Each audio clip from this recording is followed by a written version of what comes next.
अस्सलाम वालेकुम dear students.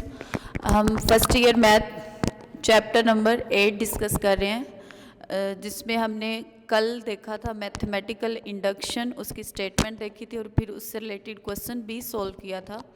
और मैथमेटिकल इंडक्शन हम यूज़ करते हैं स्टेटमेंट को चेक करने के लिए क्या कि हमारे पास जो गिवन स्टेटमेंट है वो ट्रू है या फॉल्स है। तो उसी से रिलेटेड आज हम दो क्वेश्चंस डिस्कस करेंगे, question number 16 and question number 18। अब यहाँ पे हमारे पास जो क्वेश्चन नंबर 16 है उसमें भी हमने मैथमेटिकल इंडक्शन को यूज़ करना है और उसको यूज़ करते हुए हमने स्टेटमेंट को वेरीफाई करना है कि जो गिवन स्टेटमेंट है ये n के तमाम पॉजिटिव इंटीजर्स के लिए सेटिस्फाई हो रही है या नहीं हो रही। तो मैथमेटिकल इंडक्शन के लिए हमें दो कंडीशंस को सेटिस्फाई करना पड़ता है। अगर हम वो दो कंडीशन सेटिस्फाई कर लें तो फिर हम कह सकते हैं कि ये n की तमाम वैल्यूज़ के लिए सेटिस्फाई हो रहा है। अब यहाँ पे जो हमारे पास गिवन स्टेटमेंट है, हमारे पास है 1 मल्टीप्लाइड बाय 1 का factorial, 2 plus 2 multiplied by 2 factorial, ये हमारे पास फिक्टोरियल की नोटेशन है, plus 3 multiplied by 3 factorial plus so on n multiplied by n factorial is equal to n plus 1 factorial minus 1। तो हमने चेक करना है इन लेफ्ट साइड का जो आंसर है वो राइट के इक्वल आ जाए n की तमाम वैल्यू के लिए for any positive integer n। अब इसको चेक करने के लिए सबसे पहले हम क्या करेंगे, स्टेटमेंट को नाम देंगे। इस स्टेटमेंट को हम Sn का नाम दे देते हैं, लेट कर लेते हैं कि ये जो गिवन स्टेटमेंट है हमारी ये Sn के लिए। अब इसमें हमें फर्स्ट कंडीशन को अप्लाई करना पड़ेगा और हमारी जो फर्स्ट कंडीशन है वो यही है कि हमने n इज़ इक्वल टू 1 के लिए चेक करना है कि अगर हम लेफ़्ट साइड से फर्स्ट टर्म लें और राइट साइड पे n की जहाँ पे 1 यूज़ करें तो क्या लेफ़्ट और राइट सेम आ रहे हैं या नहीं। तो यहाँ पे n इज़ इक्वल टू 1 के लिए हम लेफ़्ट साइड से फर्स्ट टर्म लेंगे और राइट साइड पे जहाँ पे n है वहाँ पे हम 1 यूज़ करेंगे। तो इसको सिंप्लीफाई करने के बाद ये हमारे पास 2 फिक्टोरियल बन जाएगा और 2 फिक्टोरियल जो होता है वो 2 के इक्वल ही होता है। तो यहाँ से हम देख सकते हैं कि लेफ़्ट और राइट जो है दोनों सेम आ रही है। तो जो हमारी क्वेश्चन 1 है वो सेटिस्फाई हो रही है। यहाँ से हम कह सकते हैं S of 1 is true, that is condition 1 is satisfied. अब हमारे पास कंडीशन 1 सेटिस्फाई होगी, अब हमें कंडीशन 2 सेटिस्फाई करवानी है। और इक्वेशन 2 क्या है कि हम n is equal to k के लिए लेट करेंगे और n is equal to k plus 1 के लिए प्रूफ करेंगे। तो यानी जो n is equal to k वाली इक्वेशन होगी उसको लेके हम n is equal to k plus 1 वाली बनाएंगे। अब यहाँ पे सबसे पहले तो हमें पता होना चाहिए कि n is equal to k के लिए हमारी स्टेटमेंट क्या बन रही है। तो जो गिवन स्टेटमेंट है उसमें जहाँ पे आपके पास n है वहाँ पे k यूज़ कर दें, ये हमारे पास क्वेश्चन 1 आ जाएगी। अब इससे हमने k प्लस 1 वाली प्रूफ करनी है तो पहले हमें पता होना चाहिए कि k प्लस 1 वाली इक्वेशन है क्या, उसकी लेफ़्ट साइड क्या है, उसकी राइट साइड क्या है। तो अगर हम पहले k प्लस 1 वाली इक्वेशन देख लें फिर हमारे लिए ईजी होगा कि हम लेफ़्ट साइड बना सकें। तो यहाँ पे n is equal to k plus 1, तो जो हमारे पास गिवन स्टेटमेंट है वहाँ पे n की जगह पे k प्लस 1 यूज़ करें। अब kth टर्म तो इसकी प्रीवियस टर्म होगी और इससे नेक्स्ट टर्म कैसे आएगी, k की जगह पे आप k प्लस 1 पुट कर दें तो ये नेक्स्ट टर्म आ जाएगी k प्लस 1th टर्म। और राइट साइड पे भी जहाँ पे आपके पास n है वहाँ पे आप k प्लस 1 यूज़ करें। तो सिंप्लीफाई करने के बाद इसकी जो राइट साइड है वो बन जाएगा k प्लस 2 फिक्टोरियल माइनस 1 और लेफ़्ट साइड में kth टर्म के बाद k प्लस 1th टर्म भी हमारे पास आ जाएगी। यानी अब हमने इक्वेशन 1 से इक्वेशन 2 बनानी है, लेफ़्ट साइड से हम लेफ़्ट साइड बनाएंगे और राइट साइड से हम इक्वेशन 2 की राइट साइड बनाएंगे। अगर हम दोनों पे गौर करें इक्वेशन 1 और इक्वेशन 2 में तो लेफ़्ट साइड में kth टर्म तक दोनों में सेम है। इक्वेशन 1 में भी 1 से लेकर k टर्म्स का सम मौजूद है, इक्वेशन 2 में भी 1 से लेकर k टर्म का सम मौजूद है। तो हमारे पास जो एक्स्ट्रा टर्म आ रही है वो k प्लस 1th टर्म आ रही है। अगर यही k प्लस 1th टर्म हम इक्वेशन 1 में ऐड कर दें तो जो दोनों इक्वेशंस हैं उनकी लेफ़्ट साइड इजीली यहाँ पे सेम हो जाएगी। तो यहाँ पे हम इक्वेशन 1 लेंगे। इक्वेशन 1 हमारे पास ये है जिसमें 1 से लेकर kth तक टर्म्स हैं। अब हमें जो इक्वेशन 2 बनानी है और इक्वेशन 2 में ये टर्म एक्स्ट्रा है और ये ऐड हो रही है, और यही टर्म जो है ये हम इक्वेशन 1 में दोनों तरफ ऐड कर देंगे। लेफ़्ट साइड पे भी ऐड करेंगे, राइट साइड पे भी ऐड करेंगे।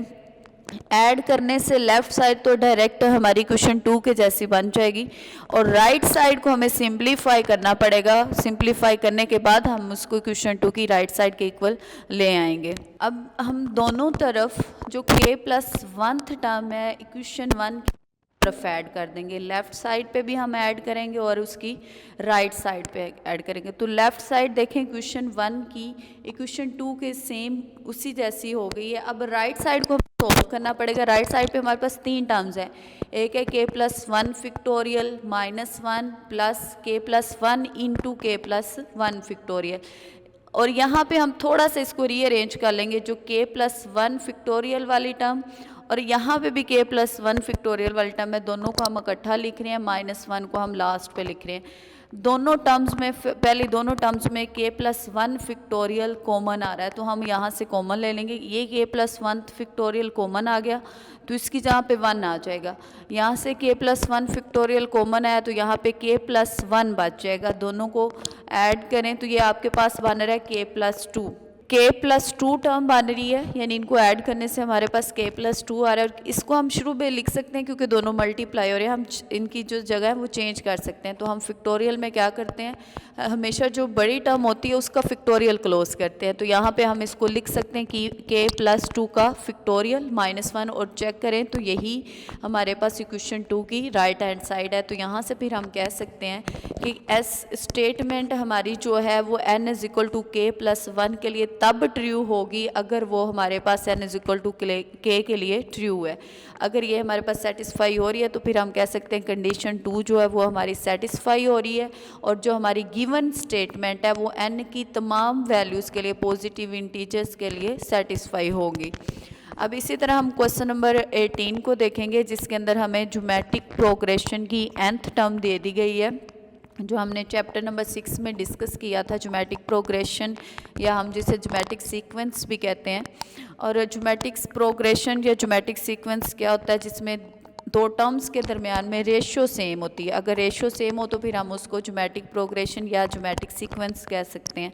अब ये उसकी nth टर्म है an = a1 rn-1, यानी यहाँ पे हमें इस nth टर्म को सेटिस्फाई करना है n की तमाम वैल्यूज़ के लिए, ऑल पॉजिटिव इंटीजर्स के लिए। हमने चेक करना है कि क्या ये लेफ़्ट और राइट का आंसर सेम आता है या नहीं। यहाँ पे a1 a1r a2 r² up to so on, ये जो टर्म्स है ये ज्योमेट्रिक प्रोग्रेशन की टर्म्स है। अब यहाँ पे इसको भी हमें ऑल पॉजिटिव इंटीजर्स के लिए चेक करना है, तो यहाँ पे भी हमें मैथमेटिकल इंडक्शन को ही यूज़ करना है। उसके लिए भी हमें दो कंडीशन सेटिस्फाई करनी पड़ेंगी। सबसे पहले तो हम इस स्टेटमेंट को नाम दे देंगे, हम इसको Sn कह सकते हैं कि ये हमारी जो गिवन स्टेटमेंट है वो Sn के इक्वल है। अब कंडीशन 1 क्या है कि हमें n = 1 के लिए चेक करना है क्या n = 1 के लिए सेटिस्फाई हो रही है। तो यहाँ पे हम गिवन जो स्टेटमेंट है उसमें हम n की जहाँ पे 1 यूज़ करेंगे, r0 और r0 हमारे पास 1 होता है। तो यहाँ से देखिए लेफ़्ट और राइट सेम आ गया, तो हम कह सकते हैं कि हमारी जो फर्स्ट कंडीशन है वो सेटिस्फाई हो गई है, क्योंकि s(1) के लिए ये हमारे पास ट्रू है। अब अगर इसने फर्स्ट कंडीशन सेटिस्फाई कर ली है तो अब हम सेकंड कंडीशन की तरफ जाएंगे। सेकंड कंडीशन सेम उसी तरह के, अगर हम इसको n = k के लिए सपोज करेंगे और n = k+1 के लिए प्रूफ कर देंगे, सेटिस्फाई कर देंगे। तो अगर हम ऐसा कर लेते हैं कि n = k सपोज किया है और हमने n = k+1 के लिए प्रूफ कर दिया है, तो फिर हम कह सकते हैं कि n की तमाम वैल्यूज़ के लिए ये सेटिस्फाई हो रहा है। तो यहाँ पे सबसे पहले हमें k के लिए चेक करना होगा कि हमारी गिवन स्टेटमेंट क्या बन रही है। तो वो हमारे पास आ रही है a k, जहाँ पे n है वहाँ पे हम k यूज़ कर देंगे। अब हमें k से n = k से n = k+1 वाली प्रूफ करनी है, तो फिर हमें पता होना चाहिए कि हमने के वाली से k+1 वाली बनानी है, तो k+1 वाली है क्या, उसको चेक करने के लिए हम क्या करेंगे, गिवन स्टेटमेंट में जहाँ पे n है वहाँ पे हम k+1 जो है वो यूज़ करेंगे। तो जहाँ पे हमारे पास n है वहाँ पे हम k+1 यूज़ करेंगे, ताकि हमें पता हो कि हमने kth टर्म से k+1 वाली बनानी है, तो वो क्या है उसको फिर देखते हुए हम ऑपरेशन लगाएंगे। तो जहाँ पे हमारे पास n था वहाँ पे k+1 यूज़ किया, तो ये हमारी क्वेश्चन 2 बन गई a1 r की पार्ट k, यानी क्वेश्चन 1 से आपने ये वाली क्वेश्चन बनानी है, यानी क्वेश्चन की लेफ़्ट साइड ए के है, तो यहाँ पे आपने ए के +1 लेके आना है। राइट साइड पे A1 आर के -1 है, तो इधर राइट साइड पे आपके पास A1 आर के है। तो यानी इन दोनों, ये जो मैंने नीचे क्वेश्चन 1 लिखी है, इससे आपने क्वेश्चन 2 बनानी है। अगर हम लेफ़्ट साइड पे गौर करें, राइट साइड पे गौर करें, तो यहाँ पे देखें आपके पास आर की पर के है, लेकिन यहाँ पे k-1 है, तो k-1 से आपने k में जाना है, तो ये वाला जो नेगेटिव है ये ख़त्म होना चाहिए। तो ये कैसे ख़त्म होगा, उसके लिए हम क्या करेंगे, दोनों साइड पे r से मल्टीप्लाई कर देंगे। दोनों साइड पे r से मल्टीप्लाई किया, तो जब हम कहते हैं बेस सेम हो तो उनकी जो पार्स है वो आपस में ऐड हो जाती है। तो यहाँ पे ये r की पार k-1 इस r की पार 1 है, तो दोनों को ऐड करेंगे, तो ये इसकी राइट साइड तो बन गई है हमारे पास, यानी क्वेश्चन 1 से हमने क्वेश्चन 2 की राइट साइड बना ली। अब लेफ़्ट साइड पे अगर देखें तो r से मल्टीप्लाई, हम जब ज्योमेट्रिक प्रोग्रेशन को डिस्कस करते हैं तो फर्स्ट टर्म तो हमारी a1 ही रहती है, सेकंड टर्म क्या आती है, प्रीवियस टर्म को r से मल्टीप्लाई करने से सेकंड टर्म आती है, ये इसके बाद यानी नेक्स्ट टर्म आती है। अगर मुझे थर्ड टर्म निकालनी है तो मैं थर्ड टर्म के लिए जो प्रीवियस टर्म है सेकंड वाली उसको r से मल्टीप्लाई करूँगी, तो मेरे पास थर्ड आ जाएगी। यानी प्रीवियस टर्म को अगर मैं r से मल्टीप्लाई करूँगी तो मेरे पास नेक्स्ट टर्म आ जाएगी। तो यहाँ पे k+1 टर्म कैसे आएगी कि अगर मैं प्रीवियस टर्म जो होगी वो kth टर्म होगी, अगर kth टर्म को मैं r से मल्टीप्लाई करूँगी तो मेरे पास जो टर्म आएगी वो k+1 टर्म आएगी। तो इसीलिए हम यहाँ पे कह सकते हैं कि प्रीवियस टर्म जो है वो k है, उसको रेशो से या r से मल्टीप्लाई किया, तो हमारे पास जो नेक्स्ट टर्म बनेगी वो k+1 टर्म बनेगी। तो यहाँ से हम कह सकते हैं कि हमने क्वेश्चन 1 ली, उससे उसमें हमने जो ऑपरेशन यूज़ किया, हमने मल्टीप्लिकेशन किया r के साथ, और उससे हमारी जो क्वेश्चन 2 है वो इजीली बन गई है। तो यहाँ से हम कह सकते हैं कि जो हमारी स्टेटमेंट है वो k+1 के लिए ट्रू होगी अगर वो k के लिए ट्रू है, और अगर ऐसा हो जाता है तो फिर हम कह सकते हैं कि कंडीशन 2 सेटिस्फाई हो रही है। अगर कंडीशन 2 सेटिस्फाई हो रही है तो फिर हम कह सकते हैं कि n की ये तमाम पॉजिटिव इंटीजर जो हैं उन सब के लिए ये हमारे पास जो गिवन स्टेटमेंट है ये सेटिस्फाई करेगी। तो आज हम बस यही 2 क्वेश्चंस डिस्कस करेंगे, question number 16 and question number 18। Thank you so much, wish you all the best.